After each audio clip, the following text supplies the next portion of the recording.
I'm going to help you craft your answers to the top 10 questions so that you can land your ideal job. As a hiring manager and a CEO, I've done thousands of interviews and I've interviewed thousands of people, and so I can tell you exactly what an employer is looking for. But on the other side, I was an employee for years before I had my own business, so I know what it's like to be on the other side of the table, and so I feel like I have a unique perspective that I can bring together to present to you these answers. As a bonus at the end of this video, I'm also going to give you the answer to one of the most important questions that can dictate whether you get more money or less money in your new role. The number one question that people ask in an interview is not really a question, it's tell me about yourself.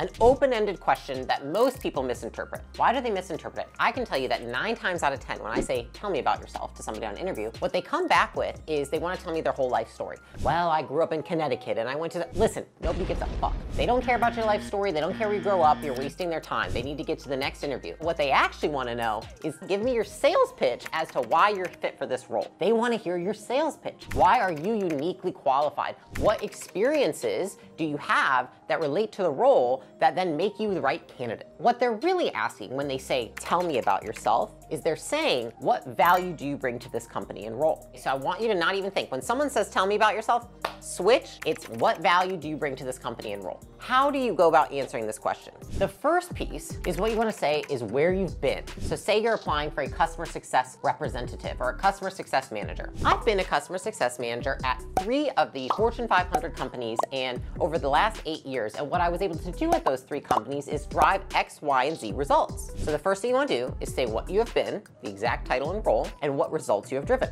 So title, results. The second piece, once you've explained the title and results, is what are your biggest strengths? I've been a customer success manager at these 3 Fortune 500 companies. I drove these results where I increased retention from 10% retention to 80% retention, and my biggest strengths are blank. My biggest strengths are that I'm fantastic at decreasing time to value for customers. In fact, at my last company, I was able to decrease time to value by 20% in just a quarter. And then you want to bring it home by saying, so the reason I applied to work here is, relate it back to why that pertains to the role. And I saw that you were looking for a customer success manager to get clients ramped up and onboarded more quickly. And I figured that would be a good fit because I've done that in all these last 3 roles. And I was able to actually increase our revenue per account by $4,000. You're gonna all tie it back to how it relates to you applying for this job. So where have you been? What results has it driven? What's your biggest strength? And how does that correlate to this role here? Next time someone asks you, tell me about yourself, don't tell them about yourself. Tell them why you're qualified for this role. A hiring manager usually makes the decision as to whether or not they're gonna hire a person in the first 15 minutes of the interview. And this is actually where most people drop the ball. They go through all the effort. They go and fill out the application. They research the company. They submit the application. They write a cover letter. They do all this pre-work to get to the interview, and then they're not thinking about how they're going to answer the questions. This isn't to give you some scripts in terms of, I want you to regurgitate this on your interview. This is to give you the framework to understand what is the employer actually asking when they ask you these top 10 questions.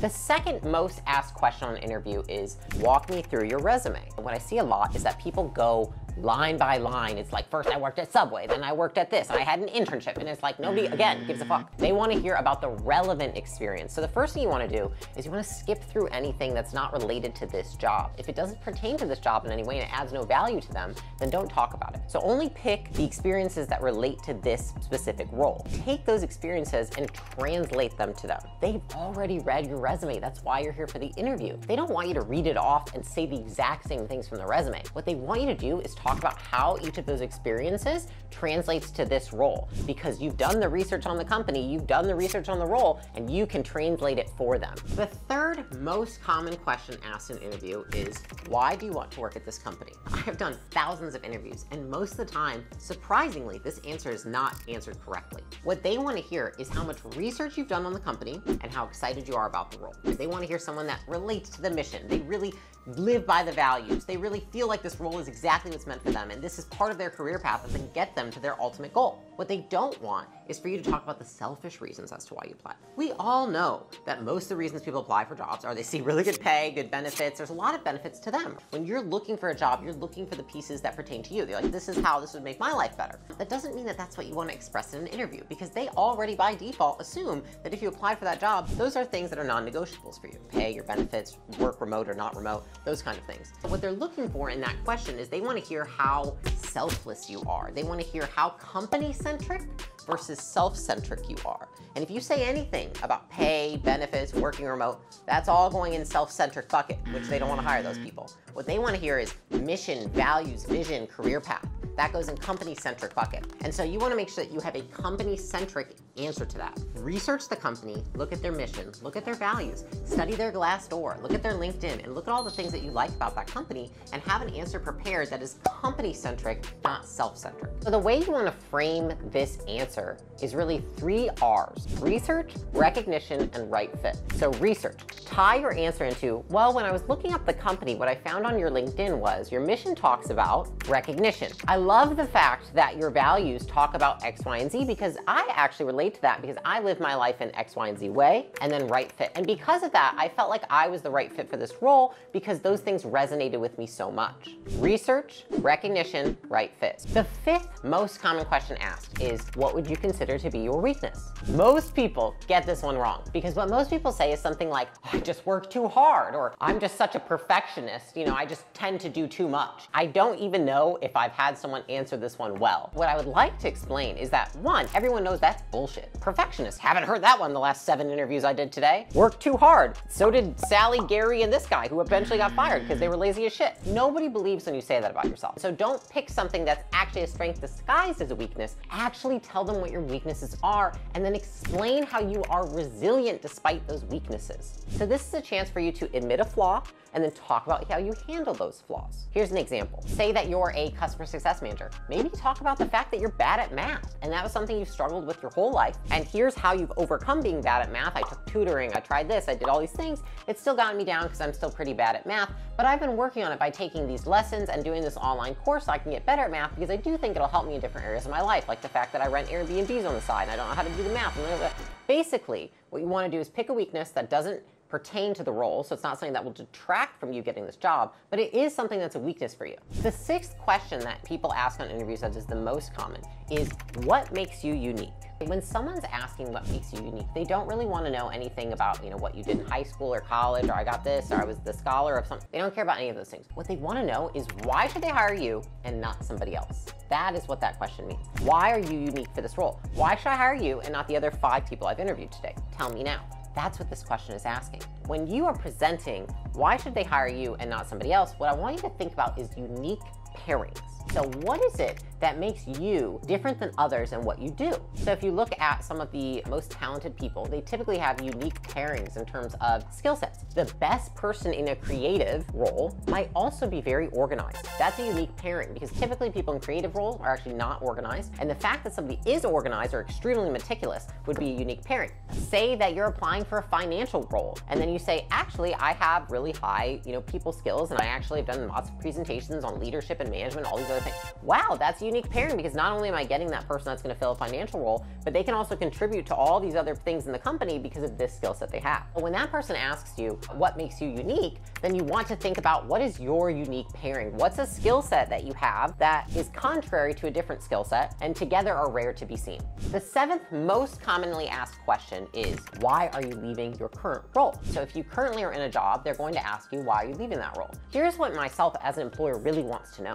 What are the red flags that are the reason that you're leaving, and do they exist here in this company? So that I can just stop this now because maybe it's not a fit. And that's what they really want to know is, are there the same things there that there are here? And so if there's any crossover, then that's not something that they would want because they don't want you to just leave this job too. What they don't want is they don't want you to sit there and complain about your last job, to talk shit about your last employer. Even if you're like, oh, listen, if you say, I'm not trying to talk shit, you're talking shit because you're just literally what's going to follow that is shit talking. But the fact that you said, I'm not trying to talk shit, you're hiding it. They can sense that. Don't do it. Just say, here's the reasons I left, and I don't think that pertains to this role here. Even better is to say, here's the reasons I left, and the reason that I'm so interested in this job is because you've expressed these things, which are the things that I want that I didn't have here. The 8th most commonly asked question is, what are your career aspirations? What does an employer actually want to know? They want to know, how long are you going to be here? That is what it means when they say, what are your career aspirations? Don't bullshit. It's explain what you want to get from this job. Explain how long you see yourself being here, and explain if you're flexible or rigid in your ways. Some people want to be a certain place from maybe 100 employees to 300 employees, and then they're out. Some people want to complete what I call a mission while they're there to build a certain something, and then after they've built that thing, they're gone. So explain what your objective is in applying and working at this company, and then also explain that if you were ever to transition out, you can always talk about, I can see myself being here for 4 years, building X department, Y department. Beyond that, I don't know if there's room for me, but I can see myself being here and committing a solid 4 years. And obviously, you know, when the time comes that I was no longer needed, there's no more growth, I would always make sure to backfill myself, because that's what people are really scared of. They're scared of you leaving and not backfilling yourself. Be honest, but also talk about the things that you would do if the time came when you were no longer a fit.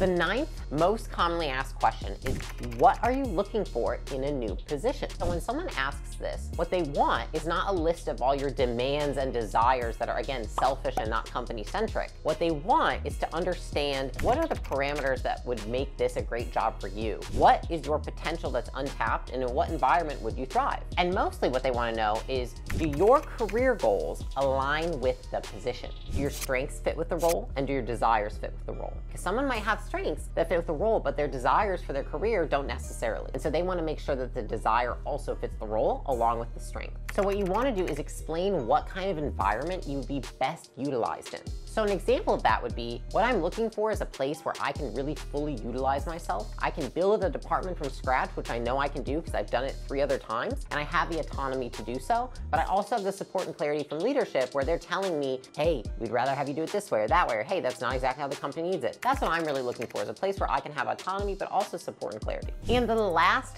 most frequently asked question in a job interview is, do you have any questions for me? This is always what people are going to ask towards the end of the interview, sometimes even in the beginning of the interview. And here's what they want. They want to know that you have thought about this decision. What they don't want is somebody who is thoughtless, who says, no, I really don't have any other questions. You don't have any other questions about the place you want to be for the next 2 to 4 years? That's bananas. Most people have questions. Most people just haven't sat and taken the time to think about what their questions are. So here's how I would answer that question. 1, be specific. Pull out a line from the job description that was on the posted site and say, I have a question about this piece that you wrote in the job description. 1, that shows that you read the job description, which a lot of people don't do thoroughly. And then 2, it shows that you were thoughtful enough to ask a question about it. The second thing you can do is you can ask, how would I exceed your expectations in this role? The best interviews I've had have been where candidates have asked me, how could I not meet your expectations, but exceed your expectations? And that's a great question for an employer, because then they're thinking, how would this person impress me?